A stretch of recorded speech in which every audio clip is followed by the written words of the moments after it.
live eno sigenda jirwako Mr. Lumbuye mbane musharinge inkwekitibwa ng'omusajja omulwanyi na buli kimu kyonna kyonna ekikutuuseeko n'obulamu bwo na buli kimu kubyenda banze nganze omuntu nkwekitibwa naye nkusaba nti wabuli wano olutalo tulimu luyina emitendera tuyina bakulutu basajenti baani paka waggulu mu lutalo luno lwasitwago tulimu sooka omanye oliwa ekyokubiri engeri gy'oba ogenda okwogerako eri pulezidenti waffe tukusaba nga ffe tukuwa ekitiibwa Lumbuye oli mulwanyi sigende tukijjawo ebisigadde saagala kumanya oli mulwanyi naye mbadde nkusaba mu bulwanyi wo ne bw'oba owulira nga Lumbuye olina amaanyi nnyo era nga owulira nti kati intaneti ogiyina tokolanga ensobi n'ogamba pulezidenti waffe nti sirika subhana jalla jalaalu amaanyi ago gajjawo Lumbuye Fred amaanyi ago gajjawo honestly speaking amaanyi ago gajjawo tubeere b'amazima Lumbuye nkuwa ekitiibwa sisobola kira ku makya nenkujja ku kitiibwa kyo wa ille ebbanga ly'onoomala nga gw'okyejjeeko naye ddala mu butuufu tusiriikirire na mu buli kimu nga ddala tuli balwanyi omulwanyi waffe asookera ddala ow'okuntiko ne bwe munaatijja titwagala nnyo struggle ne mulaga nti bwe mujagala nnyo teri mulwanyi wa kuntiko agenda kusinga His Excellency Robert Kyagulanyi Ssentamu nga yaani musharingi nga yaani mwenna mbabuuli abali mu struggle eno tugijjemu akatijjo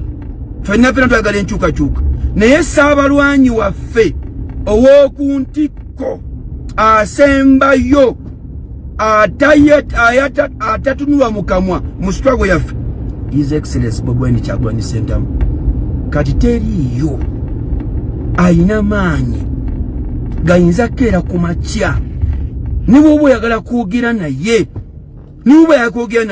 toyina maanyi gagamba nti eno ensonga sirika todamu gyogerako nga gwani ddala amazima ga Katonda muggulu nga gwani muganda wange Lumbuye nkwagala era nkuwa ekitiibwa naye nkusaba olunaku lwonna lw'oliddamu okwogera tofunanga amaanyi agagamba His Excellency Robert Kyagulanyi Ssentamu bw'eno ensonga giveeko musirika mujjewo akatijju bannanga abalwanyi oyo omusajja ye komanda waffe asembayo waggulu mu butini bwe mu buwanvu bwe mu buddugavu bwe gyonna kyali ye Ssaabalwanyi asembayo alina okugamba nti teeka wansi emmundu oba genda mu maaso n'essasi so omuntu yenna baba agenda mumwogerako asooka amanya ni gwayogerako so muganda wange Lumbuye komuledi munnange nkwegayiridde todduka n'oyita woosula nkwegayiridde tewakutenda amaanyi n'ogenda otimese emivula engalo zo nkwegayiridde oli Ssaabalwanyi waffe mutima gwaffe mutima gwa struggle before anything tulina osooka okukimanya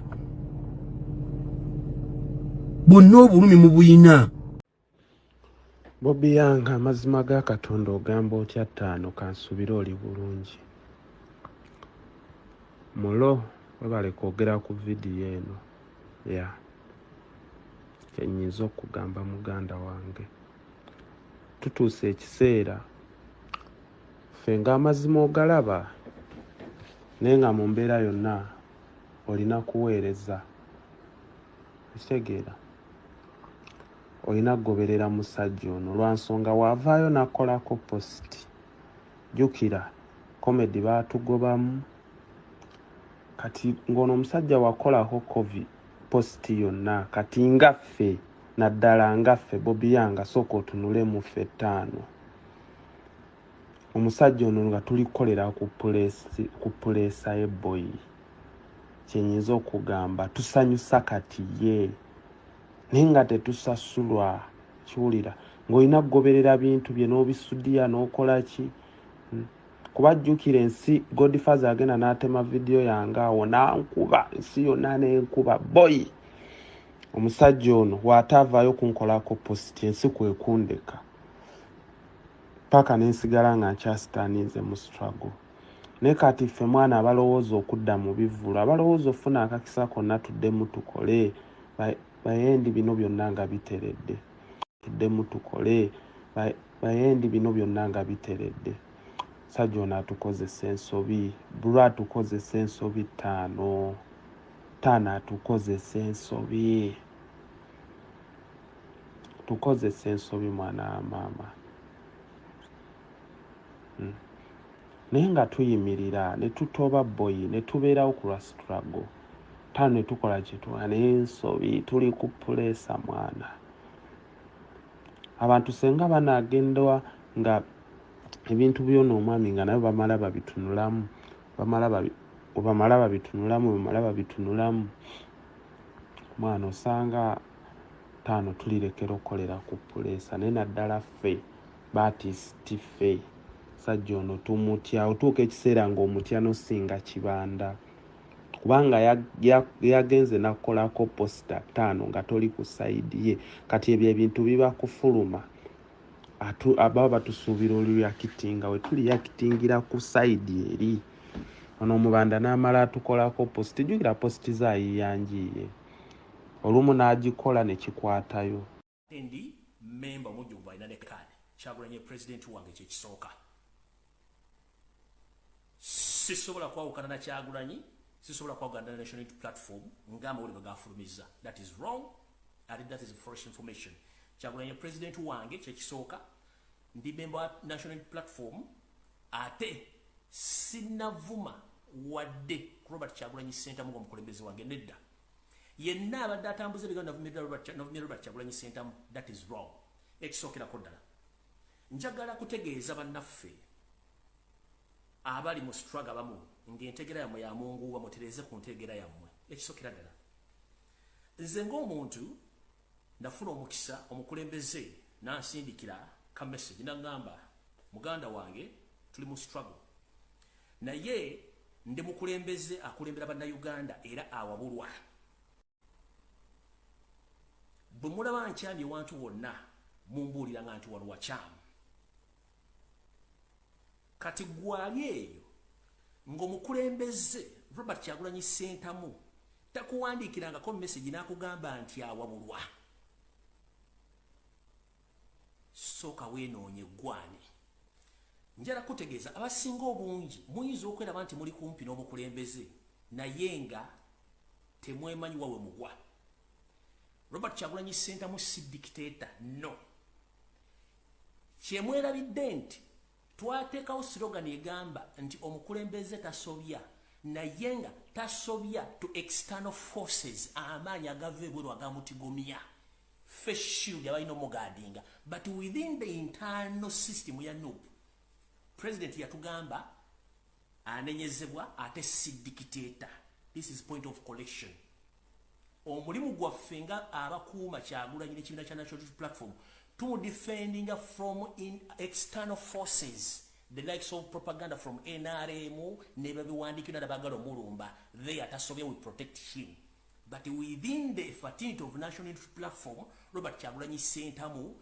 anenyezebwa asobya akkiriza ate yekenyini yatugamba openly nti bw'alaba asobya tumugambe nze yaŋŋamba muganda wange bw'olaba nga nsobya oŋŋambako era tugamba si dictator. Kati gwali eyo owazza okukola video n'oga nti navumye Kyagulanyi sooka oddeyo olabe video ze nga tonnajja kuleekaana sooka oddeyo olabe video olabe we namuvumidde nga tonnakola kye tuyita damage and propaganda sooka oddeyo olabe video ebigere bye nayogedde olyoka ojja okola video nakaana akasembe nga maliriza ekigulalogi gwalowooza nti oli kumpi Robert Kyagulanyi Ssentamu nga takugambangako obubaka buno kiba kitegeeza ofaanana olugero omugenzi Erimaani Basudde lwe yayimba mu kayimba ke nti wandikola ekintu okulumya omuntu n'owunzika ng'oyambe muyambe ekkiriza kitya ente mukwano gwazo asinga bamuyita nyange enyange akanyonyi akeeru kabeera nnyo mu nte era ke kazi yake ke kazi bojogola ke enkwa ku mukira ku matu emabega blo ne kazi yake enkwa bulungi nnyo naye ente eno bwe bagikama mu amata enyange tefunako amata gagenda ku pusikati oba ku kapa yeganywa kati luno olugero lufaanaganyizaako nabo bagati muli kumpi ne Robert Kyagulanyi Ssentamu bw'aba tagamba nga konti asobya era osobola omunenya kiba kitegeeza olina okunoonyawo ojanga obudde bukyali toli wa mugaso nga bw'olowooza bw'aba nga takugamba nga konti asobya era akola ki anenyezebwa oweefaanaganyiza n'ennyange ebeera mu nte naye ng'ate amata bagawa kapa n'eganywa kitegeeza tomanyi era w'obeera olina okunoonya ekifo ekituufu w'ojja nkiddamu eno statement njiddamu kwawo mwenda bagamba Robert Kyagulanyi tasobya mu kibiina kya National Unity Platform Robert Kyagulanyi Ssentamu yatugamba si dictator era zazza akyogera ku buli mukolo gwonna n'atugamba bwendabanga nsobya muŋŋambe I'm not a dictator but we must protect him from external forces and the abuses ogwo mulimu tugukoze since 2018 so whoever misled by my message please style up mufaanagana ennyanga ebeera mu nte naye nga amata gava mu nte eyo eri pusikati yeganywa oba kapa yeganywa nga totegeera buwobe bwagwo kati kyenkugamba gwaga nti olina Robert Kyagulanyi Ssentamu ng'oyogera ebikikinike mbukuba president asobya tebamunenya president yatugamba bw'alaba akyama tumunenye ekyo yakitugamba ffe abamu kati mwabamu batafunanga koodi eyo kitegeeza olina okunoonya woogwa before it's too late nga tonnatombera manya levo yo w'olina okubeera gwe ng'omuntu ali eyo kitegedde ekyo kyo nakyo njala mukitegeere bulungi nnyo president nze nganzi yansindikira mesi naŋŋamba bw'olaba nga nsobya oŋŋambako by the way boda notunda video gye nakola sirina we navuma Robert Kyagulanyi Ssentamu omukulembeze kubanga nze nkoze video ziri mu 10 sivuma muntu yenna nsobola okulireetinga ku kintu kyonna but I don't abuse so genda odde olabe video gye nakola nabagamba ow'omuntu omutundu ajja gitegeera kati ekyo kyenjagala okubagamba nti before you do something first know who the hell are you olina okitegeera bulungi nnyo musooke mukitegeere muwulidde bulungi nnyo so kyenjagala okubagamba naye mutegeere bulungi nnyo we mugwa mukitegeera Robert Kyagulanyi Ssentamu mukulembeze waffe mu NUP asobya mu external forces nga tumuprotectinga tasobya kati goba tagamba nko kintu ekyo go slow era ekigulalogi nkifundikidde awo era njagala genda ku information endala era mbagala nnyo mwenna abagala akanyumiro k'ekigulalogi alright ekirala ngenze mu maaso sirina lutalo lwonna ku social media lwendimu sirina lutalo lwonna lwendimu ku social media na muntu yenna no I'm not that class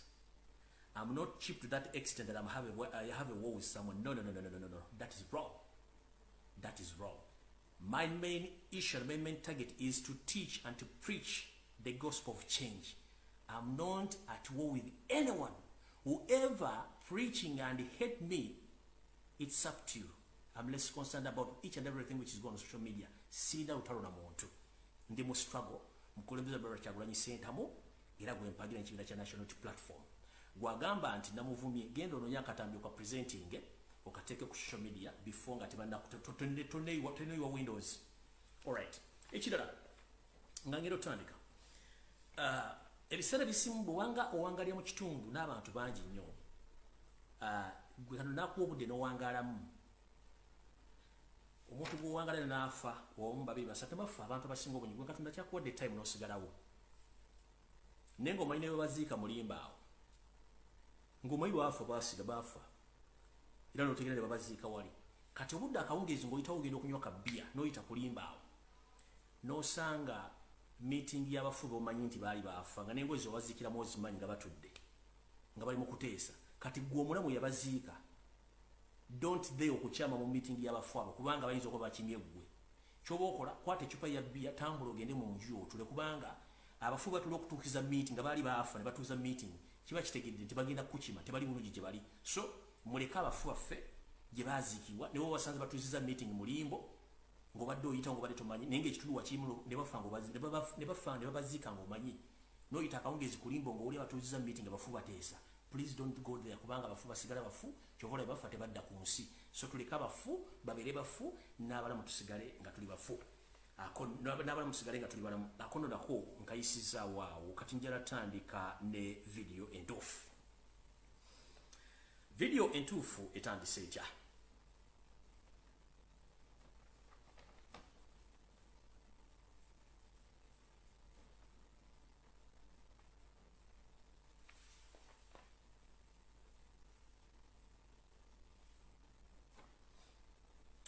video entuufu etandise etya ne before nga sinatandika video eno nakala kenjala clarifying amu kali bwe kate njala bazzaako emabega ka flashback